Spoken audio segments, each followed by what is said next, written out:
اللہ دوسروں کا امتحان تو چھوڑ نہیں سکتا. اب دیکھیں ایک بچے کا پیپر ہوتا ہے تو پورا گھر افیکٹ ہوتا ہے. میٹرک کا پیپر ہو تو سارے گھر کے میٹرک کے پیپر ہو رہے ہوتے ہیں. حالانکہ پیپر تو اسی کا ہے جس کا ہے، لیکن ہم چونکہ جڑے ہوئے ہیں تو کیا کر سکتے ہیں؟ آپ کسی کو کہہ سکتے ہیں کہ رمضان ہے تو رمضان میں فرسٹ ٹرم نہ لے. ایک تھکے ہوئے گھٹیا پرائیویٹ اسکول کو جا کے نہیں کہہ سکتے. کتنی کوشش تھی سب کی کہ رمضان کی چھٹی ہو جائے، گورنمنٹ نے کہا کوئی نہیں ہونی، اور صحیح کہا، کیونکہ اب 2-3 سالوں کی بعد ہے پھر رمضان بڑے خوشگوار موسم میں آنے لگ جائے گا. اتنا کیا مصیبت ہے؟ لیکن سب کی خواہش تھی، گورنمنٹ نہیں مانی. کوئی کچھ کر سکتا ہے؟ نہیں، کیونکہ گورنمنٹ کیا کرے؟ سارے کام بند کر کے کیسے بیٹھ جائے؟ سائیکل تو چلنا ہے. بالکل اسی طرح اللہ کریم نے سب کے لیے جو آزمائشیں لکھ رکھی ہیں وہ آنی ہے، ایک سائیکل ہے. یہ ہمارے اعزاز میں سب کچھ بند نہیں ہو سکتا، لیکن جب مصیبت آتی ہے تو لوگ اگلا پچھلا سب بھول جاتے ہیں.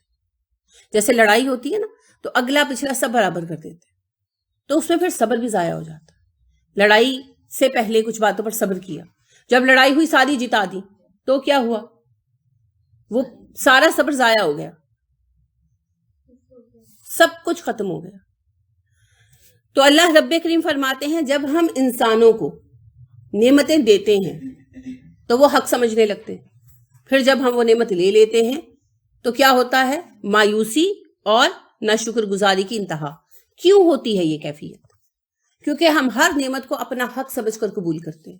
ہم یہ نہیں مانتے کہ یہ احسان ہے، یہ دی گئی چیز ہے، عطا ہے. کیونکہ جو دی گئی چیز ہے اس کے واپس لیے جانے پر صدمہ ہوتا ہے. جیسے ایک حکومتی افسر ہے، 22 گریڈ کا افسر ہے، اس کو پتا ہے کہ میں نے ریٹائرڈ ہونا ہے، تو آج تک کسی افسر نے ریٹائرڈ ہونے پر خودکشی نہیں کی، کیونکہ سب کو پتا ریٹائرڈ ہونا ہے، پہلے دن پتا تھا. ایسے ہی ہے نا؟ تو لہٰذا وہ پہلے سے پلان کر لیتے ہیں کہ اچھا جب میں ریٹائرڈ ہوں گا تو میں یہ کر لوں. دس از سائیکل آف لائف.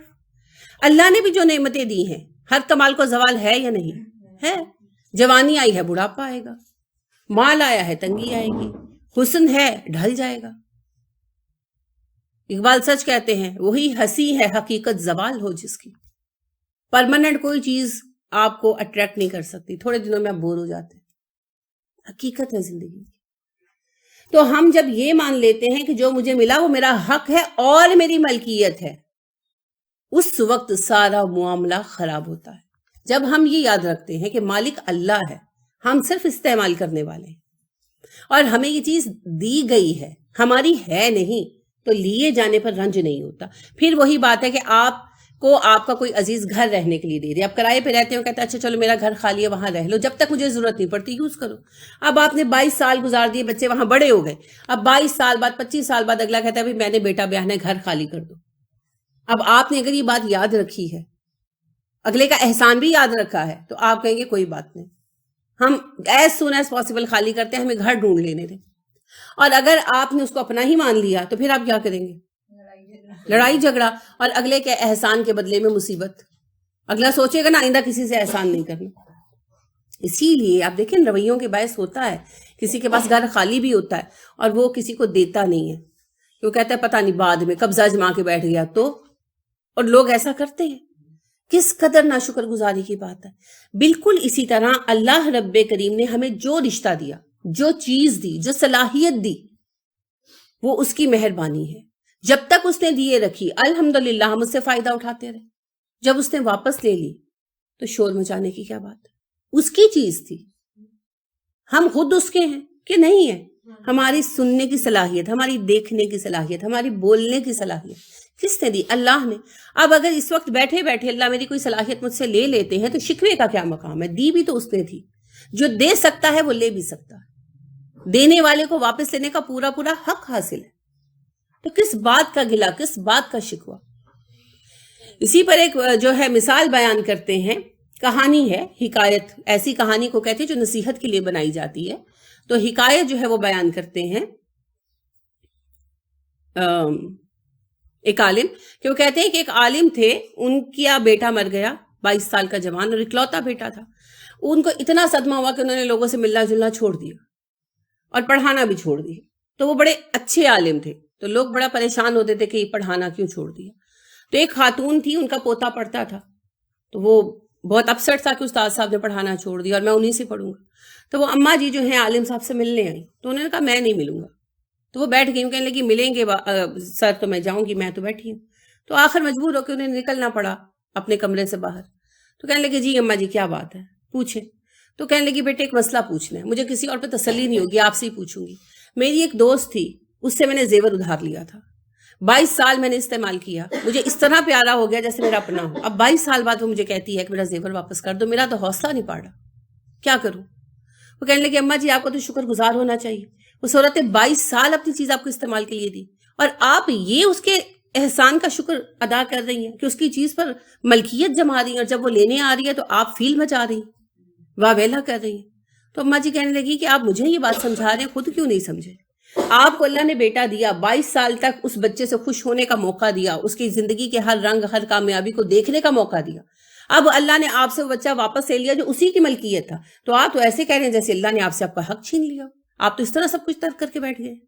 کیا آپ کو شکر گزاری نہیں کرنی چاہیے, کیا آپ شکر گزاری کر رہے ہیں. تو انہوں نے پھر اپنے اس رویے سے رجوع کیا اور پڑھانا شروع کیا. تو کہنے کا مطلب یہ ہے کہ ہمیں سے اکثریت اسی غلطی کا شکار ہوتی ہے. ہم مالک نہیں ہیں, ہم تو سانسیں بھی ادھار کی استعمال کر رہے ہیں. یہ جسم ادھار کا ہے, یہ چلنا پھرنا بولنا ہر صلاحیت. اسی لیے تو مومن مغرور نہیں ہوتا, کیونکہ اگر کوئی اچھا بولتا ہے تو اللہ کا کمال ہے, اگر کسی کا چہرہ حسین ہے تو اللہ کا کمال ہے, اگر کسی کا قد لمبا ہے تو اللہ کا کمال ہے, اگر کسی کا آئی کیو لیول ہائی ہے تو اللہ کا کمال ہے. اپنا کیا ہے؟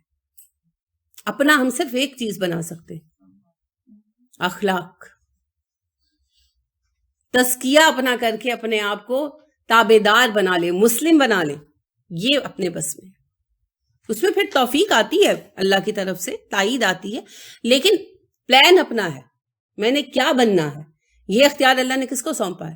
مجھے.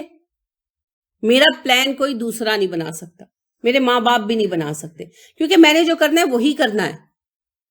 انسان کو کوئی بدل نہیں سکتا. لہٰذا ماں باپ کے سارے پلان دھرے رہ جاتے ہیں, بچے وہی کرتے ہیں جو وہ کرنا چاہتے ہیں.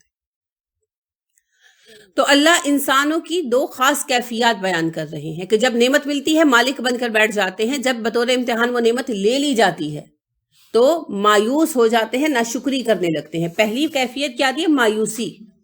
اب مومن پہ مایوسی نہیں آتی, کیوں؟ اسے پتا ہے ان اجری الی رب العالمین, میرا اجر میرے اللہ کے پاس ہے.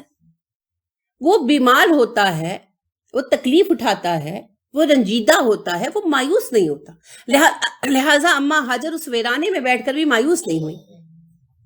پریشان تو ہوئی ہوں گی, پریشانی تو فطرت میں ہے انسان کی, لیکن مایوس نہیں ہوئی. اللہ نے راستے پیدا کیے. حضرت مریم کو سوچیں, اور میں اکثر سوچتی ہوں جتنی بڑی آزمائش حضرت مریم پر آئی دنیا کی کسی عورت پر نہیں آئی. یعنی اماں ہاجر کی آزمائش بھی اس لیول کی نہیں تھی, میں یہ کہتی ہوں, کیونکہ جان دی جا سکتی ہے لیکن عزت داؤ پہ لگنا جبکہ کچھ کیا بھی نہ ہو, بہت بڑی یہ تکلیف ہے. لیکن اس حالت میں بھی حضرت مریم جو ہیں وہ مایوس نہیں تھی, وہ اللہ سے تب بھی دعائیں مانگ رہی تھی. تو مایوسی نہیں آتی مومن کو. اب مایوسی سے بچنے کا ہمیں کہا گیا. اللہ کے نبی صلی اللہ علیہ وسلم نے فرمایا مایوسی انسان کو کفر تک پہنچاتی ہے. شیطان نے بھی مایوسی ہی اپنائی کہ اب میں کچھ نہیں کر سکتا.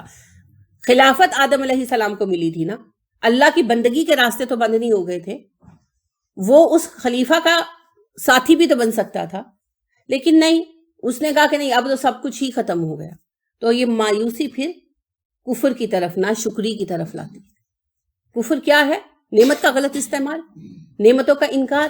اچھا, ایک نعمت چھنتی ہے اور ہم سب کا انکار کر دیتے, سب کا. یعنی جیسے مال چھنتا ہے, ختم ہو جاتا ہے تو ہم شور مچاتے ہیں, واہ ویلا کرتے ہیں. آپ نے دیکھا ہوگا زندگی میں, عام مشاہدے کی باتیں, ہو سکتا ہے کبھی خود آپ نے بھی کیا ہو. اور ہم یہ بھول جاتے ہیں کہ سر سے پیر تک ہم نعمتوں سے لدے ہوئے ہیں. رشتوں کے حوالے سے ہم کس قدر ہم پر نعمتیں کی گئی ہیں. ہم شدید ناشکری کرتے ہیں اور ہر چیز کا انکار کر دیتے ہیں. یہ رویہ ہے کفور, سخت ناشکر گزار. اور 2 ہستیاں ہیں جن کی شکر گزاری ہم پر لازم ہے, ایک اللہ کی اور دوسرا نبی کریم صلی اللہ علیہ وسلم کی شکر گزاری. اور اللہ کی شکر گزاری ساتھ ساتھ ہی ہے. شوہر کی، جو آپ کو یاد ہی نہیں آیا. اللہ کے نبی صلی اللہ علیہ وسلم نے کہا جہنم میں عورتوں کی کثرت کی وجہ یہ ہے کہ وہ شوہروں کی سخت ناشکری کرتی ہیں. وضاحت بھی کی، کہا ایک بار وہ بات نہیں مانتا تو کہتی ہیں تم سے تو ہم نے کبھی کوئی بھلائی پائی ہی نہیں ہے. اور یقین کیجئے میں نے اکثر عورتوں کو یہ فکرہ کہتے ہوئے سنا کہ ساری زندگی ہوگی میرے میاں نے سکھ نہیں دیتا. اچھا گھر کس کے میں رہ رہی ہو، کپڑے کس کی کمائی سے پہنے ہوئے، کھانا کس کا دیا ہوا کھا رہی ہو، بچے کس کے ہیں جو آپ کے ساتھ ہونے سے پیدا ہوئے، تنہا تو نہیں نا پیدا کر سکتے، کس نے سٹیٹس دیا، کس کا نام استعمال کر رہی ہیں. اور پھر ایک خامی سب میں ہے، جو تنگی ہے تو اس پر کہتی ہیں ساری زندگی ہو گئی ہمارے شوہروں نے ہمیں کچھ سکھ نہیں دیا. یہ ہے ناشکری، اور یہ ناشکری کہاں لے کر جائے گی؟ جہنم میں. یہ میں نہیں کہہ رہی، اللہ کے نبی صلی اللہ علیہ وسلم نے کہا. تو شوہروں کی شکر گزاری بھی ضروری ہے، کیونکہ اللہ رب کریم کے بعد ہم پر سب سے زیادہ احسانات شوہروں کے ہوتے ہیں، ماں باپ سے بھی زیادہ. اس لیے کہ ماں باپ پیدا کرتے ہیں، وہ نیچرل لو ہوتا ہے ان کے اندر جو بچے کے لیے ہونا ہی چاہیے. لیکن شوہروں کے اندر ایسا کوئی نیچرل لو نہیں ہوتا. وہ محبت تو آہستہ آہستہ پیدا ہوتی ہے، اور اصل محبت نظر آتی ہے آخر عمر میں، جب بڈھے ہو جاتے ہیں نا ساتھ ساتھ، تب جا کر محبت پیدا ہوتی ہے. شروع میں تو ابھی ایک دوسرے کو سمجھ بھی نہیں پا رہے ہوتے، مگر وہ پہلے دن سے سپینڈ کر رہے ہوتے ہیں، لانے سے بھی پہلے سپینڈ کر رہے ہوتے ہیں. تو یہ ہے ان کا احسان. وہ اپنی ساری کمائی لا کر ہمارے اوپر خرچ کرتے ہیں نا، سارے شوہر کرتے ہیں، اور پھر بھی ہم ان کو کبھی نہیں سراہتے. تو یہ ہے نا شکر گزاری. تو شوہر کی ناشکری سے بھی بچنا ہے. یہاں پر خیر بات اللہ کی ناشکر گزاری کی ہو رہی ہے. والائن البتہ اگر ازق نہ ہو، ہم مزہ چکھائیں اس کو، نہ نعمت کا، آسائش کا، بعد ضرا تکلیف کے بعد، مست ہو جو پہنچی تھی اس کو، لیقولن تو پھر وہ لازمن کہے گا، ذہبا دور ہو گئی، سیئات برائیاں، انی مجھ سے. اگر ہم اسے اس آزمائش کے بعد جو اس پر آن پہنچی ہے نعمتیں عطا کرتے ہیں اور ان کا مزہ چکھاتے ہیں، تو وہ کہتا ہے مجھ پر سے مصیبتیں ٹل گئیں، تکلیفیں دور ہو گئیں. انہو لفرحن فخور، وہ بہت خوش ہوتا ہے اور فخر کرنے لگتا ہے، متکبر ہونے لگتا ہے. فخور جو ہے نا فاخر کا مبالغہ ہے، ڈینگے مارنے لگتا ہے، بڑائی اختیار کرنے لگتا ہے.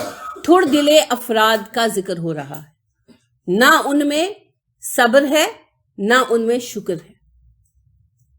کیونکہ انسان کی زندگی میں دو میں سے ایک مرحلہ رہتا ہے، یا وہ مصیبتوں کا شکار ہوتا ہے یا وہ نعمتوں میں بیٹھا ہوتا ہے نا. اب اگر وہ نعمتوں میں ہے تو نعمت کا تحمل ہونا چاہیے. کیسے؟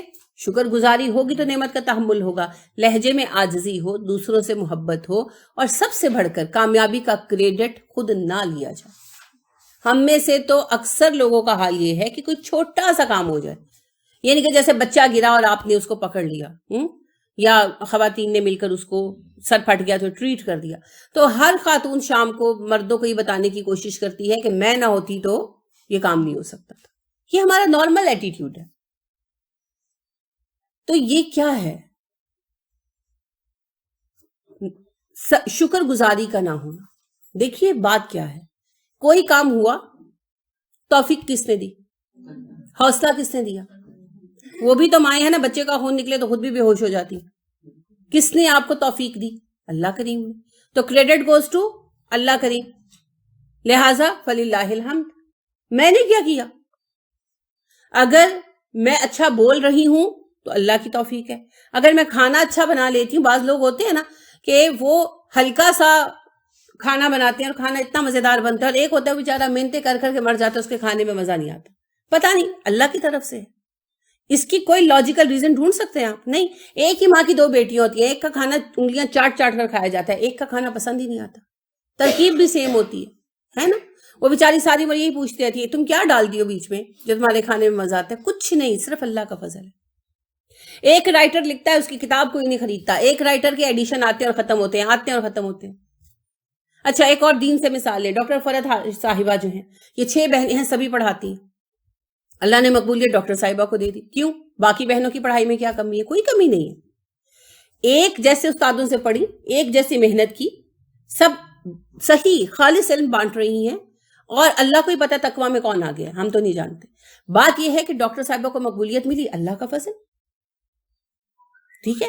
لہٰذا مومن کتنا بھی کامیاب ہوتا ہے اس میں تکبر نہیں آتا، کیونکہ وہ جانتا ہے کہ مجھے کامیابی اللہ نے دی ہے، میرا ذاتی کمال نہیں ہے، مجھ سے بڑے اچھے اچھے بڑے ہیں جن کو دنیا پوچھتی بھی نہیں، منہ بھی نہیں لگاتی، تو اگر مجھے ویلیو مل رہی ہے تو یہ میرے رب کا احسان ہے۔ اسی لیے اماں عائشہ صدیقہ رضی اللہ تعالیٰ عنہ نے 5000 کے قریب افراد کو تعلیم دی، باقاعدہ تعلیم دی۔ ویسے جو آتے جاتے رہتے تھے ان کی بات تو الگ ہے، جو باقاعدہ مستقل اسٹوڈنٹ سے 5000 افراد، لیکن اماں عائشہ نے کبھی یہ نہیں گنتی لگائی بیٹھ کر کہ میں نے اتنے لوگوں کو پڑھا دیا، دیکھا مجھ سے کتنی برکت آئی، کبھی نہیں کہا۔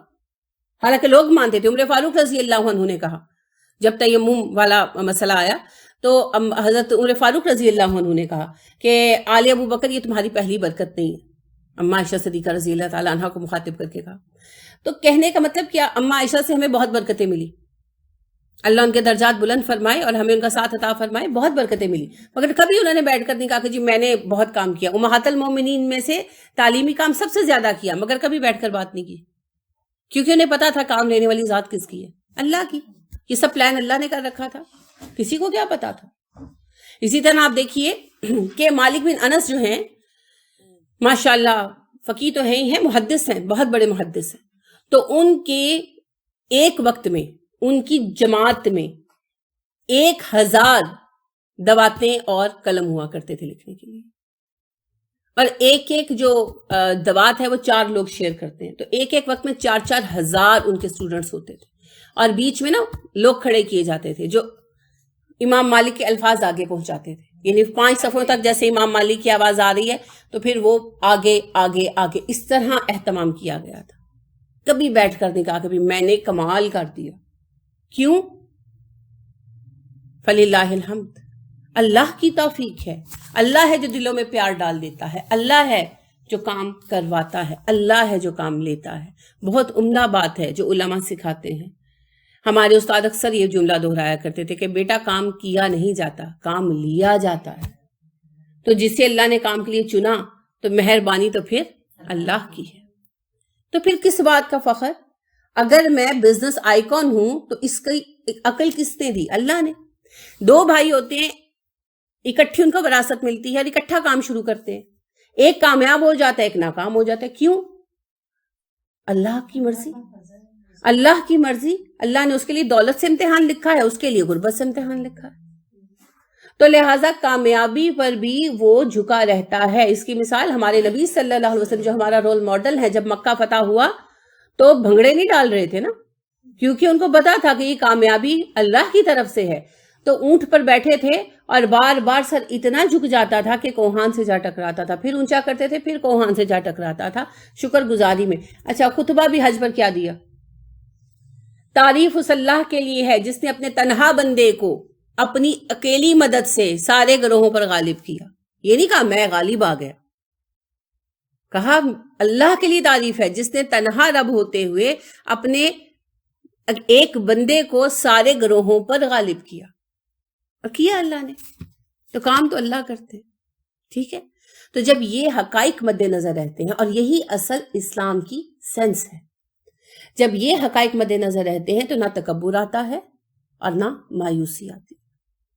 اب یہاں ایک ایسے تھڑدھلے بندے کا تذکرہ ہے جس سے اگر نعمت چھنتی ہے تو وہ مایوس ہو جاتا ہے، نہ شکر گزاری کرتا ہے، نعمت ملتی ہے تو اوقات سے باہر ہو جاتا ہے، شوخہ ہو جاتا ہے۔ یہ تو تحمل نہ ہونے کی بات ہے، پیمانہ ظرف چھوٹا ہونے کی بات ہے۔ اب مومن ایسے نہیں ہوتے، کیونکہ مومنانہ اخلاق ہی یہ نہیں ہے۔ اب وہ مومنانہ شان ہی نہیں ہے، اللہ کا شکوہ کرنا ہے نا، اور دوسروں کو حقیر سمجھنا تکبر ہے نا، تو دونوں چیزیں مومن میں آنی ہیں نہیں۔ تو اس قدر علماء اس پر گرفت کرتے تھے کہ مالک بن انس جو ہیں، ان کے ایک اسٹوڈنٹ تھے، تو ایک دن باہر نکلے تو گرمی بہت تھی، تو کہنے لگے آج بہت گرمی ہے، تو کہنے لگے 2 سال سے تم میرے ساتھ ہو، تم نے ان 2 سالوں میں یہی سیکھا ہے کہ اللہ کے شکوے کرو؟ گرمی اللہ نے کی ہے نا۔ تو اس قدر، حالانکہ یہ بظاہر انہوں نے شکوے کے انداز میں نہیں کہا، بس ایک بات کی، لیکن اس بات کو بھی انہوں نے ناپسند کیا۔ جب اتنا خیال رکھیں گے تبھی تو ناشکر گزاری سے بچیں گے، ٹھیک ہے۔ تو مومنانہ روش کے خلاف، الا الذین، سوائے ان لوگوں کے۔ اچھا، اللہ فرماتے ہیں انسانوں کا رویہ ایسا ہی ہوتا ہے، اللہ سورہ فجر میں بھی کہتے ہیں، جب ہم انسانوں کو نعمت دیتے ہیں تو کہتے ہیں اللہ نے مجھے نعمتیں دے دی، اور جب نعمت لے لیتے ہیں تو کہتے ہیں اللہ نے تو مجھے رسوا کر دیا، ذلیل کر دیا۔ یہ عمومی رویہ ہوتا ہے۔ کیوں؟ تھوڑ دلے پن کی وجہ سے، کم ظرفی، جن کا برتن چھوٹا ہوتا ہے وہی تو چھلکتے ہیں، ہے نا؟ تو کم ظرفی، اس مسئلے سے نمٹنے کا حل کیا ہے؟ اللہ ساتھ ہی بتا دیں۔ الا الذین، سوائے ان لوگوں کے، صبروا، جنہوں نے صبر کیا۔ صبر کا ایک اور پہلو، اگرچہ ہم صبر کے ایک سے زائد پہلو دیکھ چکے ہیں۔ نیکی کرنے پر صبر، گناہ سے بچنے پر صبر، عمل کرتے ہوئے راہ میں جو مصیبتیں آئیں، پریشانیاں آئیں ان پر صبر، اور زندگی میں جو آزمائشیں آئیں ان پر صبر۔ ہم یہ ڈسکس کر چکے ہیں۔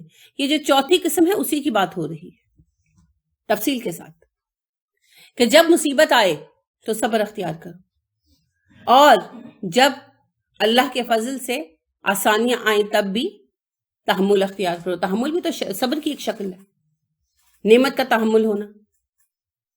یعنی آپ دیکھیے کہ آپ نے گھر میں کوئی نئی چیز لگائی ہے، خود ہی نظر آ جائے گی۔ ہم کیا کرتے ہیں؟ آؤ دکھاؤں میں تمہیں، پردے نئے لگائے ہیں۔ بھائی تم نے کون سے الماری کے اندر لگائے ہیں؟ دیوار پہ، کھڑکی پہ، دروازے پہ لگائے؟ آتے جاتے خود ہی دیکھ لیں گے۔ اور پھر پتہ کیا کہتے ہیں؟ ہم تو اپنے لیے کرتے ہیں، دنیا کو دکھانے کے لیے تھوڑی کرتے ہیں۔ اگر دکھانے کے لیے نہیں کرتے، انوائٹ کر کر کے کیوں دکھاتے؟ یہ دیکھو میں نے صوفہ نیا لیا ہے، یہ دیکھو میں نے فلانی چیز نہیں لی ہے، کیوں بتاتے ہیں؟ اچھا کپڑے نکال نکال کے الماریوں سے دکھاتے ہیں، جب آپ پہنیں گے دیکھ لیں گے، اور پھر اس کے اوپر کہتے ہیں جی ہم لوگوں کو نہیں دکھانا چاہتے، ہم لوگوں کے لیے نہیں بناتے، ہم اپنے لیے بناتے ہیں۔ اپنے لیے بناتے ہیں، لگا رہنے دے، جس کو نظر آئے گا دیکھ لے گا، پسند آئے گا تعریف کر دے گا۔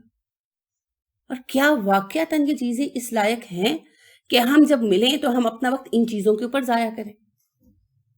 تذکرے نہیں بدلیں گے، زندگی نہیں بدلے گی۔ اور آپ کو کیا پتا، آپ کسی کو تکلیف دے رہے ہوں، کسی کی دل آزاری کر رہے ہوں، کسی بیوی کو اکسا رہے ہوں کہ گھر جا کے لڑائی ڈالے۔ بالکل ہوتا ہے، ہو کر آتی ہیں بیویاں اپنے ایسے عزیزوں کے گھروں سے جو صاحب حیثیت ہوتے ہیں، پھر آ کے لڑتی ہیں کہ یہ بنا لیا انہوں نے، ہم نے نہیں بنایا، یہ ہو گیا، فلاں ہو گیا۔ تو بات یہ ہے کہ صبر کا ایک پہلو ہے تحمل۔ تحمل کیا ہے؟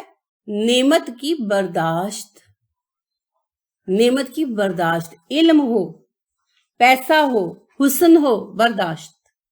حسن کی برداشت کیا ہے؟ پردہ کرنا۔ میں حسین ہوں تو زمانے کو کیوں نہ دکھاؤں؟ یہ کیا ہے؟ وہی نا شکر گزاری، نعمت کا غلط استعمال۔ اگر حسین ہو تو بنایا کس نے؟ اللہ نے۔ تو پھر اللہ کے بنائے دائرے میں رہو۔ اللہ نے یہی تو کہا اپنے حسن کی نمائش نہ کرو، ولا تبرجنا تبرج الجاہلیہ۔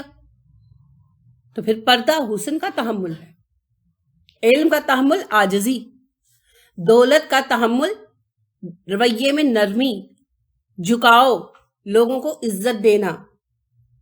پہلے بھی غالباً میں نے آپ کو سنایا ہے، ایک انڈین شاعرہ ہیں، مسلم ہیں، ان کی غزل ہے، اس کا شعر ہے، جو خاندانی رئیس ہوں وہ مزاج رکھتے ہیں نرم اپنا، تمہارا لہجہ بتا رہا ہے تمہاری دولت نئی نئی ہے۔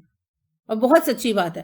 ہمارے ایک لاء کے سر تھے تو کہتے تھے کہ اگر آپ روڈ کے کنارے کھڑے ہیں اور بارش کا پانی کھڑا ہے اور گاڑی آتی ہے اور اگلا رفتار دھیمی کر لیتا ہے تو یاد رکھو وہ خاندانی آدمی، اور اگر وہ اسی رفتار سے گزر جاتا ہے آپ پر کیچڑ کے چھینٹے ڈال کر تو سمجھ لو نو دولتیا ہے۔